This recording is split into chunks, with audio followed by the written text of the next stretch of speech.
4 years ago, Genshin showed a peculiar chessboard in the Winter Nights Lazo teaser. And just a couple of weeks ago, we got another one. This video is how a chess game revealed the entire story of Snezhnaya's Or Conquest in Genshin Impact. Let's get into it.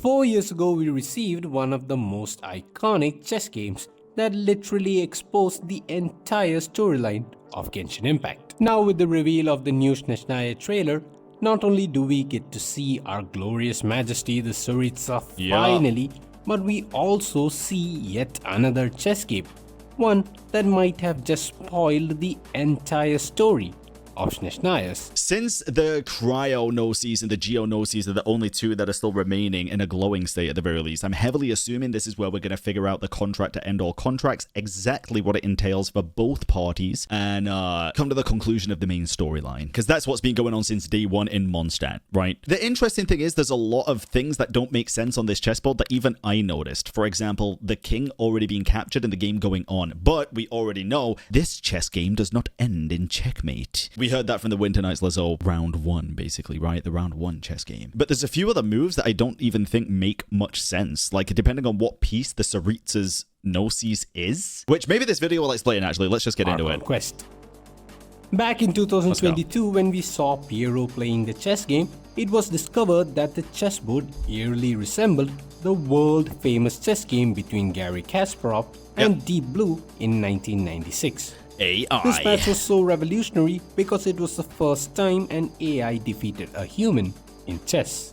And I just want to ask you something for the YouTube comments that are watching this. It's actually a very important question. Do you think these crimson butterflies have any meaning being in these trailers at all for Signora? It's a genuine question. Don't feel like you're coping if you think it does have any meaning, or if you don't. Like, you're totally entitled to your own opinions. For me personally, I think it's far too coincidental for them to put it in both Fatui trailers for it to have no meaning at all. I really do. I think there is a good reason for it being here. I think there's also a reason for the blue butterflies, meaning rebirth and mourning, to be in hers and Capitano's imagery, and even other characters that have, Interestingly, in 1996, both Kasparov and Deep Blue played 6 games, the outcomes of which almost literally predicts the outcomes in every nation's Or Conquest in Genshin so far. This I had explained entirely in a previous video of mine. Okay. But coming to the new chess game we see in the new Snezhnaya trailer, one question lingers. Does this chessboard also predict the future story of Snezhnaya? And if so, how? I think it will, but I don't think it'll be what we think, and I think it will have twists and turns along the way, and this will not be the end. Because if this game doesn't end in checkmate, when does it end, you know? Do we flip the chessboard upside down and it resets? Who knows? Like, we just don't. The first chessboard game being based on the match between Garry Kasparov and Deep Blue makes so much sense now, because Piero is the director of the Fatui, and it is based in Snezhnaya, which is inspired from Russian folklore and tradition, just like Kasparov, and the recent lore revelations have hinted at the Heavenly Principle's true identity being that of an AI, just like Deep Blue. Yep. So this makes you wonder if the new chess game played between the Tsaritsa and Rhine-Daughter is also inspired from some famous real-life chess game. And, well, of course, it is. Of course it is. The final layout we see of the chessboard in the trailer 100% resembles the same layout as that of a chess match in 1922 between Alexander Alekhine and Freddie Dewhurst Yeats. Yeah, I heard about this. Now, before we get into discussing how this chess game can tell us the story of Snezhnaya's Or Conquest, it's interesting because as far as I could understand this prior to this video, which is probably going to fill me in a little bit more, doesn't the king go on to like actually win the game? the question is, why this particular chess match? Why is it so important? Now, as we all know, the date for the release of Snezhnaya was set to be the 12th of August this year, which we all know Genshin loves their dates. Happens to be the same date on which this game was played. And interestingly enough, 1922 is also the year in which the Soviet Union was formed. This is such a cool detail and makes this chess game even more important. But now onto the real deal. Don't tell me the Tsaritsa's plan is to create the Soviet Union in Tevat, bro. From the trailer, here are the things we understand. That's Number crazy. 1, the game is being played between the Tsaritsa and, surprisingly, Rhine-Daughter, quite possibly representing Celestia or the Heavenly Principles. Have Rhindaughter's eyes always been like this? Why does she only have 3 of these little things here? Why is this one missing? Why is this one not there? I swear I've seen her before and they've been there. Like it's just been pretty much perfectly symmetrical, just this one's not filled in. Possibly representing Celestia or the Heavenly Principles. Number 2. The Tsaritsa plays the white side like Alexander Alekhine, and Rhindaughter plays the black side like Yeats. Okay. Number 3. The Cryo and Geonosis are on the board and glowing. Meanwhile, the Anemo, Electro, Hydro and Dendronosis are off the board and not glowing. Number 4. Bro, what does that mean? What does it mean when the other Archon Gnosis are off the board and not glowing? Are we going to get another Archon War? Can you imagine? Zhongli and the Tsaritsa are the only ones left somehow? I don't think they go that far, surely. I mean, Raiden was talking about, what was that one line that she had way fucking back when? She says, like, there's still, like, a war left to fight or something. That was Yai? Was it? It was Yai? She said that she'll fight the upcoming war if needed. Ah, fuck. That was Yai? It's gonna be very interesting. If there is another Archon War, that'd be kinda nuts, don't you think? The Pyronosis is nowhere to be seen. True. Alright. Now True. while the details of this chessboard are a bit shocking and confusing, let's try and break it down one by one. First of all the Gnosis. After what feels like forever, we now have designs of every single Gnosis with the reveal of the Cryo, Dendro and Hydro Gnosis. Can I just say as well, bro, these Gnosis, they all look pretty goddamn fire. I think my favorite one is the Hydro Gnosis, I have to be honest. And it's mainly just because the bottom of it looks like Farina's hat, and I think that's really cool. And also the teardrop in the middle. I think the Hydro Gnosis is just by far one of the coolest designs. I like all of them, though, to be fair. You can tell that they really started thinking about the designs a little bit more, though, after Inazuma. Because goddamn, bro, goddamn. This takes us to our evergreen speculation of which chess piece each Gnosis might represent. From the Fatui Harbinger trailer's chessboard, it was speculated that the Geonosis could be representing a rook, while the Anemo Gnosis could be representing the queen piece. And now if you take a look at the new chessboard and the layout of the match between Alekhine and Yeats, you can see that the Geonosis is once again in the same position as that. But, and this is kind of what confuses me, because it is identical, but then this is a pawn, is it not? Or is my eyesight just really bad? It's not a rook. Oh, it is a rook? From another angle I'll see? Alright, base. No, that's fair, that's fair. My eyesight might just be really bad on this one. It looks quite similar to the others, but that's fair. Of a rook. So Geonosis rook, confirmed. Uh-huh. This might also indirectly confirm the Anemo Gnosis being the queen piece, because as we can see from the board, the queen piece of the black side is not to be seen, indicating that it might indeed be the Anemo Gnosis. Yeah. Coming back to the layout, we can see that the Cryo Gnosis is in the exact same position as that of the king piece. Now, interestingly enough, the Cryo Gnosis being the king makes total sense and was already hinted before. Yeah. If you check out the image in the Lunar Arcana card, the Emperor, it shows a chess piece sitting on a very icy throne. That's pretty cool. 2 pillows too, bro. 2 pillows. They keeping that booty comfortable. Right next to 2 other chess pieces and is covered with snow and ice. This most definitely refers to the Cryo Archon, with the Cryo Gnosis sitting atop the throne. Ooh, look at that, dude. Right in the middle of the Gnosis is a star shape. That is cool. That's going to be important, I guarantee you. Good attention to detail. Right next to what seems like a queen piece.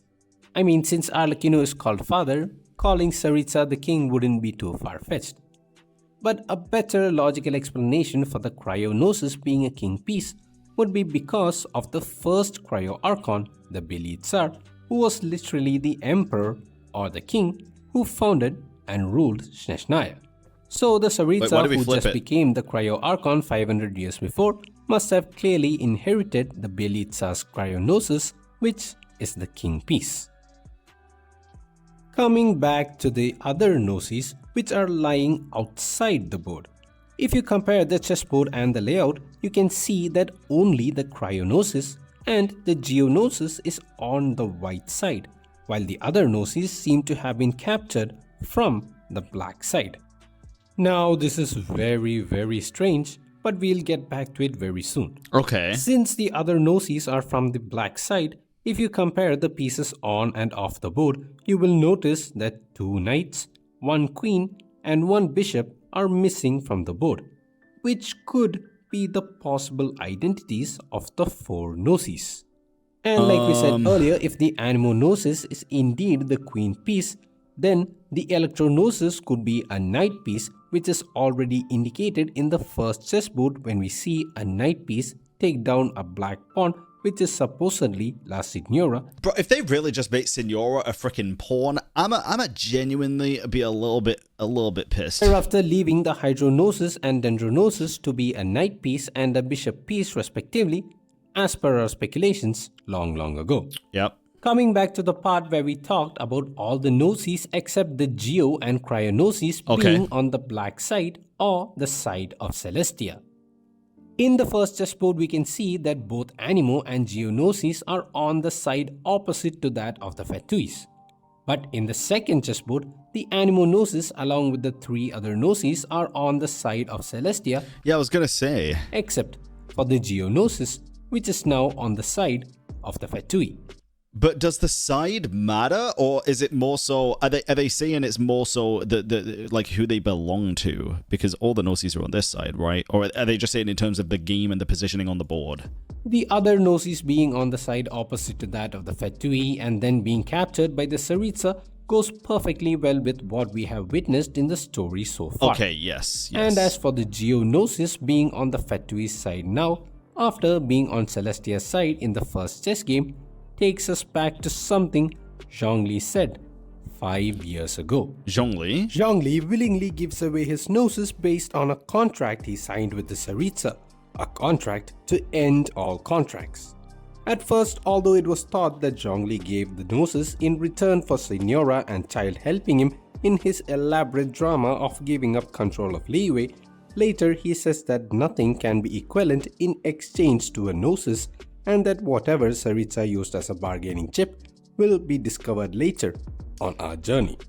Dude, that bargaining chip has got to be humongous. I mean, look at his cockroach eyes when he sees this, bro. He means this shit. He means this shit, dude.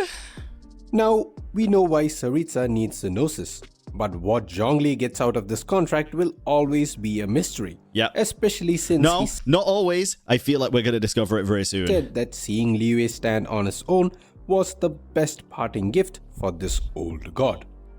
Anyways, the Geognosis is the only gnosis which is currently supporting the Cryognosis on the same side in the chess game we see in the trailer. Now, comparing it with the layout, you can also see that the Geognosis is the white rook that is currently keeping the black king in check. That's crazy, dude. Now, to see how all of these chess moves apply to Genshin's story, let's take a look at the game between Alekhine and Yates once more. It does make me think Zhongli's shown up in I feel like Zhongli has shown up in very specific scenarios in the recent times, right? He showed up in Zabai's quest. Zabai was a moon envoy who was friends with the 3 moons, well, not friends, but knew the 3 moon sisters. Zhongli was in that quest specifically talking about the separation of oneself into technically Zabai's 3 deadly selves. Could it be something to do with that? Is that why he was there? Obviously, he had a lot more to do with that than we know from the past as well. We also know about in the past the people that he's lost along the way, the people who used to share the memories he had. Usually they will make the event stories permanent if they're important to the ongoing lore. This stuff with Zhongli being Heaven's Star and learning about the 3 deadly selves and separating one's soul is obviously more important because it came up already with Dottore after the fact, right? It's probably going to come up again. I wonder if the contract is something to do with that soul separation or something to do with him being Heaven's Star, because that is the only things that I can now think of, to be honest. Now, to see how all of these chess moves apply to Genshin's story,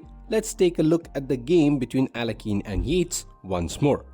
In this game, the king piece is literally used as a fighting unit and advances halfway across the board. When normally the king piece stays at the back and often needs protection.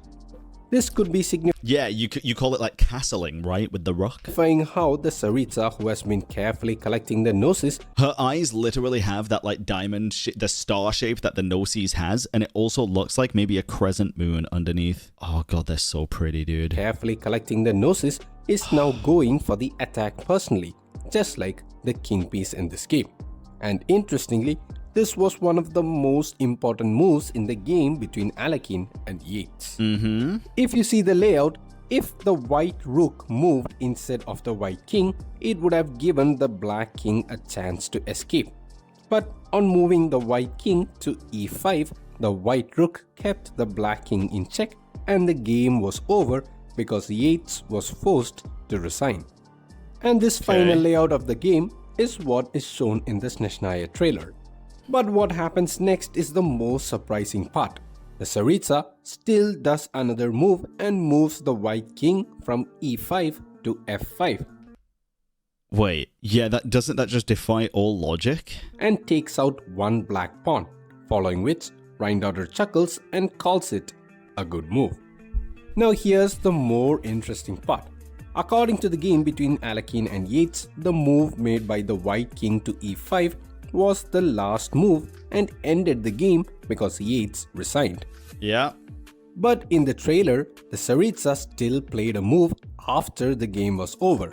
Not only that, even if the game wasn't over, the next move would have to be from the black side and not the white side. See, this also makes sense to an extent because we already know this is not an ordinary chess game, otherwise it would be over already, right? Because a king's already been technically taken, I think, unless I'm insane. I know it's showing here, but it looked like one of the pieces on the side that on one of the sides, I can't even remember which one, had a king already gone, I think.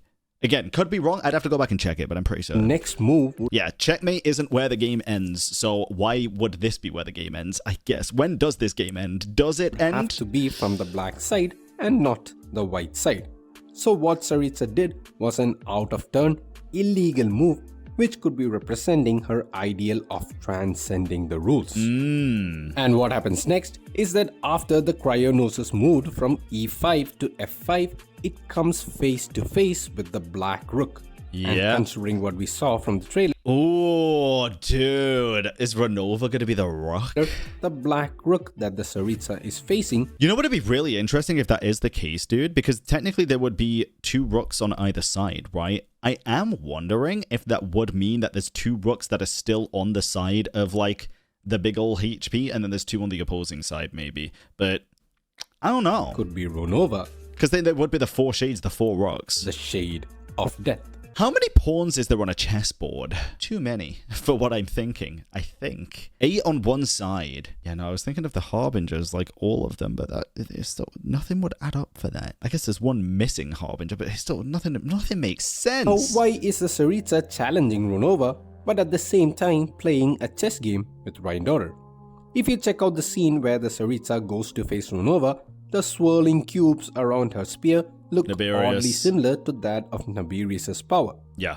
This might make it seem like the chess game might be some sort of a deal between Rhine and the Tsaritsa rather than a direct conflict. What I think this is actually meant to represent right now is the rook, yes, being Renova, and the Tsaritsa going here to show Rhine that this is her plan, to challenge Renova. But to do that, she needs her help, and that's what she's showing her here without outright just saying it to spoil it for the rest of us, right? I feel like that's the case. And then Rhine is going to be like, okay, I'll share the power with you so you can take her on. That's probably what it is, based on this. Deal between Rhine and the Tsaritsa rather than a direct conflict. Rhine being part of the Hexen Circle, one of the four shades, and being one of the 5 sinners might have some other nefarious plot to achieve by helping the Tsaritsa get her revenge against the Heavenly Principles. It could also be possible that the Tsaritsa is using the ruler of life's power to give back life to someone she dearly lost, her son or her lover. Now, one intriguing question is that suppose the Black King is indeed the Heavenly Principles, which is 100% possible, by the way. Yeah, this is the confusing thing, because there is a king right here, and Hoyo, don't make mistakes like this, dude. There is a king right here, so if the Tsaritsa is also the king of this side, make that make sense. Is it a second life? And the other major chess pieces were all gnosis captured by the Tsaritsa, then how could it be that the Black Rook is suddenly the shade of death? This makes you wonder what if the Black Rook is not representing Renova, but a gnosis itself. And the only gnosis missing from the chessboard is the Pyro Gnosis. I am thinking if this is just a chess game with its own rules, yes, this could have been the Belle Yisar, and then the Gnosis took over. That could have also been the case with the other pieces, depending on when the chess game was begun, I guess. And then the Pyrognoses could also come in last minute to reinforce whatever the hell this grand plan actually is. This would mean that the Pyrognosis would be a rook piece, like the Geonosis. What if the Traveler's already on this board? What if the Traveler is a pawn on this board that eventually makes it to the opposite side and ascends to the throne, like is said in the profile? Because although this chess game doesn't follow the conventional rules, I do feel like it follows the basic premise rules. Obviously not all of them, but it follows some. The pieces can move in a certain way, clearly. I think I said this before back in the other frickin' Winter Nights Lazo trailer stuff as well, when we went through all that. I do think the Traveler is on this board somewhere, even though they're not a part of this world, they're not anchored down by Teyvat's laws and fate. I still have a feeling, dude. And that the Pyrognosis, which supposedly disappeared in the Irminsul burning, is now with Ronova. Yeah. Imagine this, Chad. The Tsaritsa manages to somehow take on Ronova. We get her as a boss fight. She, quote-unquote, dies. Pyrognoses, she like uses it to give her like a second form, phase 2, and then also the chess game, the rook also changes to the Pyrognoses. That'd be kind of lit. The thing is, the problem is, I really don't think there is going to be a way to conventionally defeat Ronova, other than somehow, some way doing something similar to what Capitano did and forcing her to lift the curse of immortality or merge with her or somebody else. Maybe the power of life and time is what can overcome death. But I don't think, I think they all have to coexist with each other. I think she has to be devoured in some way, shape, or form. Perfect sense, and also explains why the Tsaritsa would have to face the ruler of death to get the final gnosis, the Pyrognosis. Yeah. Now, as to why the Tsaritsa needs a gnosis is something we knew all along. To revive the third descender, who is probably the one who is being cut out from the photo by Ronova over here. But what we couldn't predict is that the Tsaritsa, I'm telling you, bro, this kid, Piero, had a son who has characteristics of both the Tsaritsa and the stellar features of the stellar linchpin, which we know is related to the third descender. The dad, Dainsleaf. But what's entirely strange about this chess game is that even though the Cryognosis is mostly a king piece, which we've confirmed by comparing it with the layout of the real-life game between Alekhine and Yates, there is another king piece outside the chessboard. What's even more strange is that if you count the total number of chess pieces, it comes to 17 on each side instead. I didn't actually see this. Of 16. Now this is kind of confusing because it would mean that there are either 2 kings on the white side or that the Tsaritsa, true to her name, is actually the queen piece. But if you watch the full footage of the match between Alekhine and Yates once again, you can see that midway through the game, the white queen gets captured by the black queen, who in turn gets captured by the white rook, who goes on to check the black king. So in a way, I think this might be more symbolic than we think. Wait, so that would mean... Because the white rook is Zhongli technically, right? Queen, and you can see that midway through the game, the white queen gets captured by the black queen. Which would mean that technically Signora would have been captured... not Signora. The Tsaritsa would have been captured by somebody else. Who in turn gets captured by the white... Zhongli would have then gone to take over or like capture whoever they... Oh yeah, I don't know about that one. White rook, who goes on to check the black king. So in a way, I think this might be more symbolic than we think. Black rook, no, he's the white rook because he's checkmating the black, or he's checking the black king. The white king outside the board might be representing the Belytsar monarch Snezhnaya, who always opposed the heavenly principles but fell in the cataclysm. This view of the Belytsar is carried forward by the next cryo archon, the Tsaritsa, who opposes and challenges the heavenly principles, just like he did, thereby representing a king chess piece, carrying out the unfinished goals. I think it'd be really awesome, dude, if this entire chess game started off as a normal chess game with all the pieces, and then it just went on for way longer, checkmate didn't matter, and they just continued going, and all of the Archons just used to be pawns, and they all just ascended by reaching the other end of the chessboard, and that's what keeps happening. Of the previous king. But I don't think it lines up with the amount of pawns that are actually on the chessboard. Chess piece, who is now currently outside the board. It absolutely because as wouldn't. Piero once mentioned, checkmate is not where the game ends. Exactly. Even after one king piece was captured, another king piece came to replace its position and carry out the same goal. Yeah. Now before ending the video, if we take a look at the chess pieces or the other gnosis that were captured by the Tsaritsa and is off the board, you can see that the Anemo gnosis is lying down and so is the Hydro gnosis, whereas the Dendro and the Electro gnosis. Do you all think this could be foreshadowing that the Anemo seat, you know, like for Focalor died and passed on the powers to Nuvi stuff, but the actual throne, the Hydro throne, the seat is destroyed. Do you all think it could be foreshadowing that the same thing is going to happen to the Animal one? Maybe because of something Easteroth does? Quite possibly. I don't think it means that Venti's going to die necessarily, but we did get some artifact information about the Nameless Bard and Easteroth that it did make me curious about all this stuff. It'd be very interesting, especially if Easteroth is playing a part in all this alongside Niberius, because it looks like on the Tsaritsa's weapon, it looks like Easteroth's bracelet is on the top of it, so I am very curious. Are standing upright. The fallen down Hydro gnosis could be signifying how the Hydro Archon has left its throne or sacrificed herself, and the fallen down Anemo gnosis could be signifying how the Tsaritsa had severed all ties with the Anemo Archon 500 years ago. Oh, I guess actually that's also true. And like we had discussed before, the Pyrognosis, which we thought had disappeared after the Irminsul's burning, might just be lying there in plain sight, with Pronova, the Shade of Death. And that, guys, is how another chess game might have completely predicted the entire storyline of Snezhnaya's Archon Quest. God damn! Thank you guys for watching. Don't forget to like and subscribe if you enjoyed the video, and I will see you in the next one. Bye bye. Bye-bye. That was a very good video, dude. I do have one more thing that I wanted to say about this. Ryandotter has to be able to get something out of this. Ryandotter is not the type of person to do something that will just help everybody else and not her. What could Ryandotter get out of helping the Tsaritsa here fully? She's got to believe in the grand plan of everything. She wants to overthrow the rules for sure. She might see this as the final opportunity to be able to actually do it. I'm curious what a demerging would look like. How would you share the powers? Maybe the Tsaritsa's like, okay, you could just use alchemy here, fine. Go ahead, and she could just alchemize something. The Tsaritsa would have to break her own rules to allow herself to ascend and break every other rule. I think that'd make a lot of sense.